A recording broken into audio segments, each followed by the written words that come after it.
How's everyone today? I know. They don't sound very good. I better really talk up and teach you what the heck to do. So you're all half on the way out here or what? Hard to hear you back here. No. All right, let me speak as loud as I possibly can.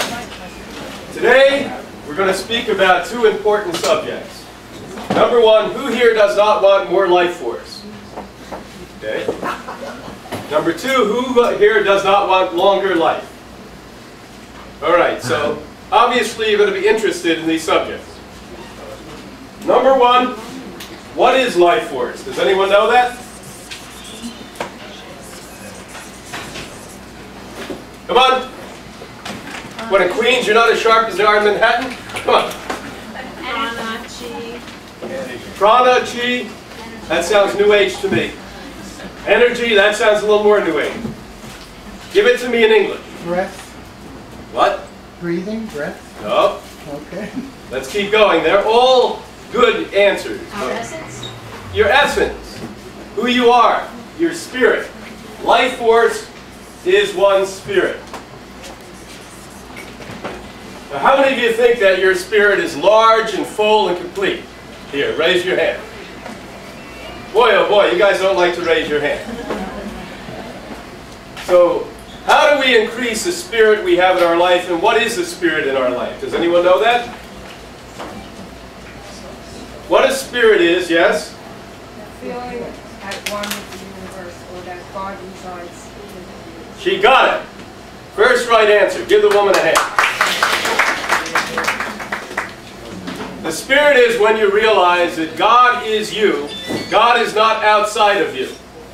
Now this is a difficult thing for most of us to understand, since you've been brought up in a Judeo-Christian culture that literally had a vested interest in telling you you needed to come to the rabbi, priest, and minister to get the answer of God. They continually told you that you needed to go to them because they knew more than you. And the truth of the matter is, your spirit, your God, is what we have to increase. Now, do you think it's enough just to think spirit? Well, obviously no. There are certain rules in developing spirit. What do you think those rules may be? Come on. Yep. Have your body be healthy, your mind be positive. Yep. The body, let's start with the mind, etc. Now, for over 50 years, Hippocrates has been showing clinically that when you put people on a particular type of a diet, they increase the electromagnetic frequency in and around their cell. When they increase the electromagnetic frequency in and around their cell, it increases the electromagnetic frequency in all the organs of the body, including one we call the brain. You all follow that? So now, when you eat food that has been coming from plants, and food that is very fresh, very alive, all raw, you have the propensity and the potential to increase the frequency in and around the cell. That increases the organ frequency that actually makes the entire electromagnetics of the body increase. Now this was first understood back in the 1940s with a colleague of mine, Dr. Valerie Hunt. How many of you have ever heard of Dr. Valerie Hunt? Dr. Hunt was the first woman hired at UCLA, 1948. There were 12 professors there. She was one of them. And she is known worldwide as the #1 bioenergetic medical doctor.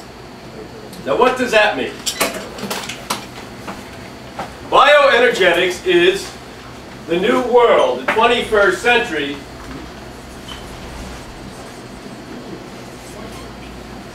medicine, 21st century biology.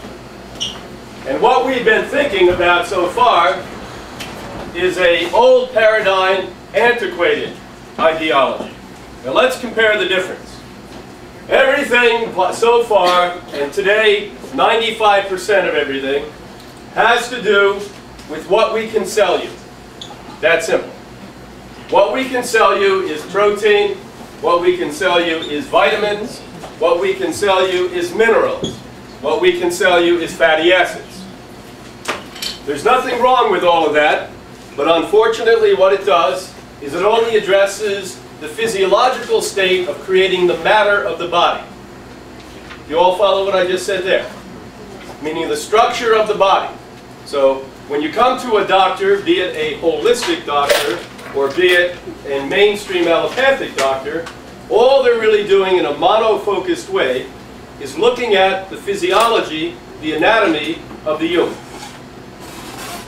completely precluding the electromagnetic frequency of the human. Now in Asia, 2,000 to 3,000 years ago, they started to realize that the body was electromagnetic. But they had a great disadvantage of not having tools to measure that.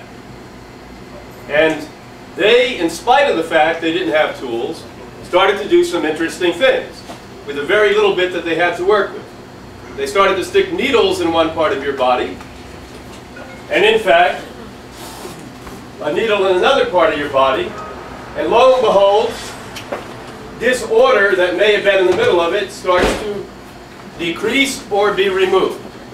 So that was the first time in medicine in Asia that we actually had proof that the electromagnetic frequency of the body is an extremely powerful force. In the 21st century, we now realize it's not only an extremely powerful force, we understand that it is the most powerful force, and it's the only thing that we need to focus in on. Now, for 50 years when people come to Hippocrates, the type of people that come are usually the sickest people in the world. In the last 15 years, thank goodness, a lot of very serious health seekers come. People who say, I don't want to get sick like mom and dad. I don't want to die. I don't want to suffer. I don't want to prematurely age. So we have an ever-growing group of people who come for true prevention. Not what medicine calls prevention. What they call prevention is get more checkups. So they can give you more what? Because they think on a very biological basis.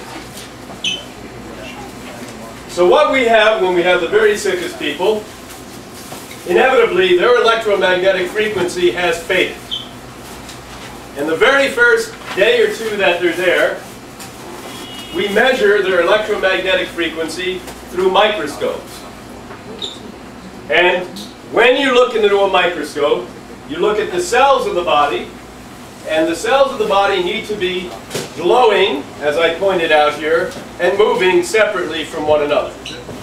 When we see that, we can assure you that that person either has a very good level of health, or that that person at least has a very big propensity to health.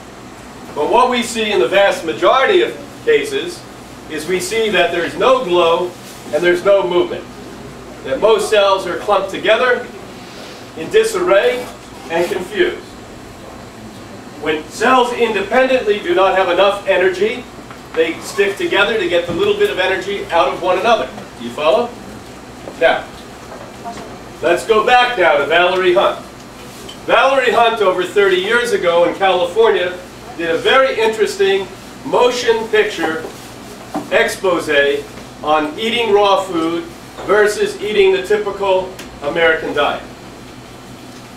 She sat down a very young 20-some-year-old athlete, filmed him from afar, maybe sitting there, and he ate a hamburger, a milkshake, and French fries. You visibly see on the film the electromagnetic frequency that surrounded his body decreased. Every time you literally saw him swallow, there was a decrease in the electromagnetic energy. A week later, she cleaned him out, sat him down at the same table, put him on green juice, wheatgrass, and a living food salad. Every time he swallowed, you saw an electromagnetic increase in his field. Now, frankly, that to me is the most important work that was ever done in the field of nutritional biology, because that's proof of the pudding. As we say here in New York, there's no shit in that.